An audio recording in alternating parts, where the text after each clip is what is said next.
സാധാരണയായിട്ട് നമ്മൾ fish ടാങ്കുകളിൽ aeration കൊടുക്കുന്നത് വെള്ളത്തിലേക്ക് എയർ സർക്കുലേഷൻ കിട്ടാൻ വേണ്ടിയിട്ടാണ്. അതായത് അതുമൂലം വെള്ളത്തിലേക്ക് ഡിസോൾവ്ഡ് ഓക്സിജൻ സപ്ലൈ ചെയ്യാൻ വേണ്ടിയിട്ടാണ് എയറേഷൻ കൊടുക്കുന്നത്. എന്നാൽ ഈ എയറേഷൻ കൊടുക്കുന്നത് കൊണ്ട് വേറെയും പല അഡ്വാൻറ്റേജുകളുണ്ട്. അതൊക്കെയാണ് ഇന്നത്തെ വീഡിയോയിൽ നമ്മൾ ഡിസ്കസ് ചെയ്യാനായിട്ട് പോണത്. ഇന്ന് നമ്മൾ ഫിഷ് ടാങ്കുകളിൽ എയറേഷൻ കൊടുക്കുന്ന ഒരു ദിവസമാണ്. നമ്മളത് പറയാൻ കാരണം നമ്മൾ എല്ലാ ദിവസവും ഫിഷ് ടാങ്കുകളിൽ എയറേഷൻ കൊടുക്കാറില്ല. ഓരോ ദിവസം ഇടവിട്ടൊക്കെയാണ് നമ്മൾ എയറേഷൻ കൊടുക്കുന്നത്. അപ്പോൾ ഇന്ന് നമ്മൾ ഈ ടാങ്കുകളിലൊക്കെ കൊടുക്കുന്നുണ്ട്. ഈ കാണുന്ന ബ്ലൂ ക്രേറ്റിൽ നമ്മുടെ അലിഗേറ്റർ കാർ കിടക്കുന്ന ബ്ലൂ ക്രേറ്റിലും തൊട്ടടുത്തിരിക്കുന്ന ക്രേറ്റുകളിൽ നമ്മൾ എയറേഷൻ കൊടുക്കുന്നുണ്ട്. അപ്പോൾ ഈ അലിഗേറ്റർ കാർ കിടക്കുന്ന ആ ഒരു ക്രേറ്റിലേക്ക് നമ്മൾ കണക്ട് ചെയ്തിട്ടുള്ളത് 2.5 വാട്ടിൻ്റെ ചെറിയ എയറേറ്ററാണ്. അപ്പോൾ ഇനി നമുക്ക് നമ്മുടെ സബ്ജക്റ്റിലേക്ക് വരാം. അപ്പോൾ വെള്ളത്തിലേക്ക് നമ്മൾ ഇതുപോലെ എയറേഷൻ കൊടുക്കുന്നത് കൊണ്ടുള്ള ആദ്യത്തെ ബെനിഫിറ്റ് എന്ന് പറയുന്നത് വെള്ളത്തിലേക്ക് എയർ സർക്കുലേഷൻ അല്ലെങ്കിൽ ഡിസോൾവ്ഡ് ഓക്സിജൻ സപ്ലൈ ചെയ്യുക എന്നുള്ളതാണ്. അതുകൊണ്ടുള്ള ബെനിഫിറ്റ് എന്താണെന്ന് വെച്ച് കഴിഞ്ഞാൽ മീനുകൾക്ക് ആവശ്യത്തിന് വേണ്ട ഓക്സിജൻ ഡിസോൾവ്ഡ് ഓക്സിജൻ കിട്ടുന്നു. അതുപോലെ തന്നെ പ്ലാന്റ്സ് സെറ്റ് ചെയ്തിട്ടുണ്ട് എന്നുണ്ടെങ്കിൽ അവർക്കും ശ്വസിക്കാനായിട്ട് വേണ്ട ഓക്സിജൻ വെള്ളത്തിലേക്ക് വരുന്നു. പിന്നെ വെള്ളം കണ്ടീഷനായിട്ട് കിടക്കാൻ വേണ്ടിയിട്ട് ഞാൻ മുമ്പ് പല വീഡിയോകളിലും പറഞ്ഞിട്ടുണ്ട്. വെള്ളം കണ്ടീഷനായിട്ട് കിടക്കാൻ വേണ്ടിയിട്ട് അതിനകത്തുള്ള ബെനിഫിഷ്യൽ ബാക്ടീരിയാസ് എല്ലാം നല്ല രീതിയിൽ സർവൈവ് ചെയ്യണമെന്നുണ്ടെങ്കിലും വെള്ളത്തിൽ നല്ല രീതിയിലുള്ള എയർ സർക്കുലേഷൻ വേണം. അതായത് നല്ല രീതിയിലുള്ള ഡിസോൾവ്ഡ് ഓക്സിജൻ വേണമെന്ന് ചുരുക്കം.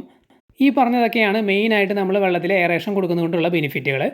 ഇനി നമ്മൾ പറയാൻ പോണ കാര്യങ്ങൾ അധികം ആരും അങ്ങനെ വല്ലാതെ കെയർ കൊടുക്കുന്ന അല്ലെങ്കിൽ ശ്രദ്ധിക്കുന്ന കാര്യങ്ങളല്ല. എപ്പോഴും എക്സ്പേർട്ടുകളായിട്ടുള്ള ഫിഷ് കീപ്പേഴ്സ് റെക്കമെൻഡ് ചെയ്യുന്ന ഒരു സംഭവമാണ് വെള്ളത്തിലുള്ള വാട്ടർ മൂവ്മെൻറ്റ് എന്ന് പറയുന്നത്. അതായത് ഏതെങ്കിലും രീതിയിലുള്ള ഒരു വാട്ടർ മൂവ്മെൻറ്റ് നമ്മൾ വെള്ളത്തിൽ സെറ്റ് ചെയ്തിരിക്കണം. ഒന്നുകിൽ ഇതുപോലെ എയറേറ്റർ, നമ്മൾ എയർ ബബിൾസ് വരുന്ന എയറേറ്ററുകൾ വെള്ളത്തിലേക്ക് കണക്ട് ചെയ്തിടുക. എന്നിട്ട് വെള്ളത്തിലൊരു വാട്ടർ മൂവ്മെൻറ്റ് ഉണ്ടാക്കുക, അതായത് അല്ലെങ്കിൽ സർഫസ് അജിറ്റേഷൻ. അല്ലാന്നുണ്ടെങ്കിൽ നമ്മളൊരു സബ്മേഴ്സിബിൾ പമ്പ് യൂസ് ചെയ്യുക. നമുക്കറിയാം നമ്മൾ അക്വേറിയങ്ങളിലൊക്കെ സെറ്റ് ചെയ്യുന്ന മിനി ഫിൽറ്ററുകളുണ്ട്. അത് സബ്മേഴ്സിബിൾ പമ്പ് വെച്ചാണ് വർക്ക് ചെയ്യുന്നത്. അപ്പോൾ അത് വെള്ളം വലിച്ചെടുത്ത് ഒരു ഔട്ട്ലെറ്റിലൂടെ പുറത്തേക്ക് ചാടുകയാണ് ചെയ്യുന്നത് ഫിൽറ്റർ ചെയ്തിട്ട്. അത് ഒരു തരത്തിലൊരു വാട്ടർഫോളാണ് അല്ലെങ്കിൽ വെള്ളച്ചാട്ടം പോലെയാണ് വർക്ക് ചെയ്യുന്നത്. അപ്പോൾ അതും എയറേറ്റർ പോലെ തന്നെ വെള്ളത്തിലേക്ക് സർഫസ് അജിറ്റേഷൻ വഴി ഓക്സിജൻ സപ്ലൈ ചെയ്യാറുണ്ട്. അത് ഒരു രീതിയിൽ പറയുകയാണെന്നുണ്ടെങ്കിൽ ഒരു ഫൗണ്ടൻ പോലെയൊക്കെയാണ് വർക്ക് ചെയ്യുന്നത്. അവിടെയും നല്ല രീതിയിലുള്ള സർഫസ് അജിറ്റേഷനും വാട്ടർ മൂവ്മെൻറ്റും ഉണ്ടാവുന്നുണ്ട്. ഇത്തരത്തിലുള്ള വാട്ടർ മൂവ്മെൻറ്റ് അല്ലെങ്കിൽ സർഫസ് അജിറ്റേഷൻ സംഭവിക്കുന്നത് മീനുകൾക്ക് സത്യം പറഞ്ഞു കഴിഞ്ഞാൽ നല്ല ആക്റ്റീവായിട്ട് നിൽക്കാനായിട്ട് ഹെൽപ്പ് ചെയ്യാറുണ്ട്. അതായത് നിങ്ങളൊന്ന് ആലോചിച്ചാൽ മതി, ജസ്റ്റ് പ്ലെയിൻ ആയിട്ട് അനങ്ങാതെ കിടക്കുന്ന വെള്ളത്തിൽ മീനുകൾ ഭയങ്കര ബോറിംഗ് ആയിരിക്കും, അല്ലെങ്കിൽ അവർക്ക് ഏതെങ്കിലും രീതിയിലുള്ള സ്ട്രെസ്സുകൾ വരാനുള്ള സാധ്യതയുണ്ട്. അതേസമയം ഇത്തരത്തിൽ എന്തെങ്കിലും ഒരു വാട്ടർ മൂവ്മെൻറ്റ് നമ്മൾ വെള്ളത്തിൽ ഉണ്ടാക്കി കൊടുത്തു കഴിഞ്ഞാൽ ഇവർ ഭയങ്കര ആക്റ്റീവ് ആയിരിക്കും. അതുപോലെ തന്നെ ഇവർക്ക് സ്ട്രെസ്സ് കുറവായിരിക്കും. ഇവർ ആ വെള്ളച്ചാട്ടത്തിൻ്റെ അടുത്ത് ഈ ബബിൾസ് വരുന്ന ആ ഒരു ഏരിയയിലൊക്കെ വന്ന് നല്ല രീതിയിൽ കളിക്കുന്നത് കാണാം. അതായത് നല്ല രീതിയിൽ ആക്റ്റീവായിട്ടിരിക്കും. ഇത് ഒരു രീതിയിൽ മീനുകൾക്കൊരു എക്സസൈസ് എന്ന് വേണമെങ്കിൽ നമുക്ക് പറയാം. അവരുടെ ബോഡി നല്ല രീതിയിൽ ആക്റ്റീവായിട്ട് ഇരിക്കുന്നതുകൊണ്ട് തന്നെ ഇവരുടെ മെറ്റബോളിസം ഫാസ്റ്റ് ആയിരിക്കും, അതുപോലെ തന്നെ ഡൈജഷൻ ഫാസ്റ്റ് ആയിരിക്കും. അപ്പോൾ നമ്മൾ നോൺ വെജ് പോലുള്ള ഫുഡുകളൊക്കെയാണ് ഫീഡ് ചെയ്യുന്നതെന്നുണ്ടെങ്കിൽ അത് ഡൈജസ്റ്റ് ആയി പോകാനായിട്ട് വലിയ ബുദ്ധിമുട്ടുണ്ടായിരിക്കില്ല. അതേസമയം ജസ്റ്റ് ഇവർ ഐഡിലായിട്ട് ഇങ്ങനെ നിൽക്കുകയാണ്, നമ്മളിതുപോലെ വാട്ടർ മൂവ്മെൻ്റ് ഒന്നും കൊടുക്കാതെ ജസ്റ്റ് ഇവരൊരു മൂലയിൽ ഇങ്ങനെ ഐഡിലായിട്ട് മൂവ്മെൻ്റ് ഒന്നും ഇല്ലാതെ നിൽക്കുകയാണെന്നുണ്ടെങ്കിൽ അവരുടെ മെറ്റബോളിസം സ്ലോ ആയിരിക്കും, ഡൈജഷൻ സ്ലോ ആയിരിക്കും. അപ്പോൾ നമ്മൾ ചിക്കൻ പോലുള്ള ഫുഡൊക്കെയാണ് ഫീഡ് ചെയ്യുന്നതെന്നുണ്ടെങ്കിൽ ചിലപ്പോൾ ഡൈജസ്റ്റീവ് പ്രോബ്ലം വരാൻ സാധ്യതയുണ്ട്.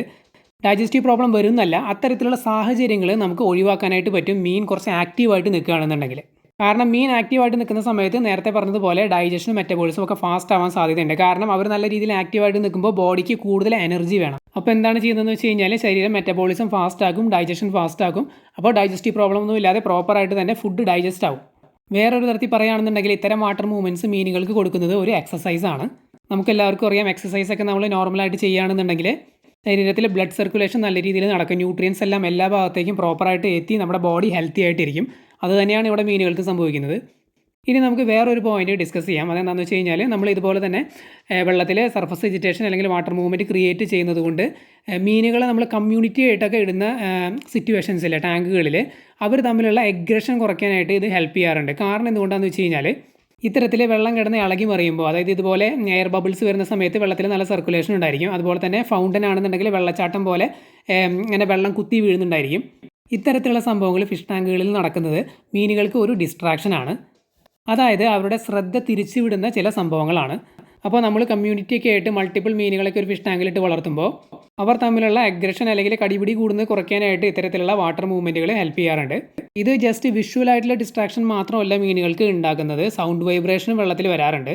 അപ്പോൾ മീനുകളെ ആക്റ്റീവാക്കി നിർത്തിയിട്ട് അവരെ ഹെൽത്തി ആക്കി നിർത്താൻ മാത്രമല്ല മീനുകൾ തമ്മിലുള്ള അഗ്രഷൻ കുറയ്ക്കാനായിട്ട് ഇത്തരത്തിലുള്ള വാട്ടർ മൂവ്മെൻറ്റ്സ് ഹെൽപ്പ് ചെയ്യാറുണ്ട്.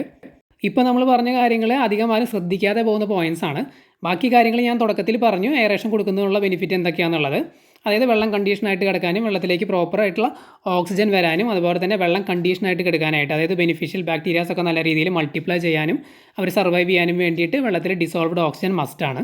അപ്പോൾ നമ്മൾ ഇതുവരെ ഡിസ്കസ് ചെയ്ത എല്ലാ പോയിൻറ്സും കൂടിയും കൂട്ടി നോക്കുകയാണെന്നുണ്ടെങ്കിൽ വെള്ളത്തിൽ എയർ സർക്കുലേഷൻ കൊടുക്കുന്നത് കൊണ്ട് കുറേ ബെനിഫിറ്റ്സ് ഉണ്ട്. അത് സബ്മേഴ്സിബിൾ പമ്പ് ഉപയോഗിച്ചാലും എയറേറ്റർ ഉപയോഗിച്ചാലും. അപ്പോൾ അത് പ്രൊവൈഡ് ചെയ്യാത്ത ഒരു ടാങ്കിൽ എന്തൊക്കെ കാര്യങ്ങളാണ് സംഭവിക്കാൻ സാധ്യതയുള്ളത് എന്ന് നിങ്ങൾക്ക് ഏകദേശം ഇപ്പോൾ പിടികിട്ടി കാണും. നമ്മുടെ ഈ ഒരു ചെറിയ അലിഗേറ്റർ കാർ തന്നെ എയറേഷൻ കൊടുക്കുന്ന സമയത്ത് ഈ എയർ ബബിൾസ് ഒക്കെ വരുന്ന സമയത്ത് അതിൻ്റെ അടുത്ത് വന്ന് കളിക്കുന്നത് കാണാം, നല്ല രീതിയിൽ നീന്തി നടക്കുന്നത് കാണാം അങ്ങോട്ടും ഇങ്ങോട്ടും. അതേസമയം എയറേഷൻ ഓഫ് ആക്കിയിരിക്കുന്ന സമയത്ത് അത് ഏതെങ്കിലും ഒരു മൂലയിലോ സൈഡിലോ ഇങ്ങനെ ജസ്റ്റ് ഫ്ലോട്ട് ചെയ്ത് അനങ്ങാതെ നിൽക്കുന്നതാണ് നമ്മൾ കാണാറുള്ളത്.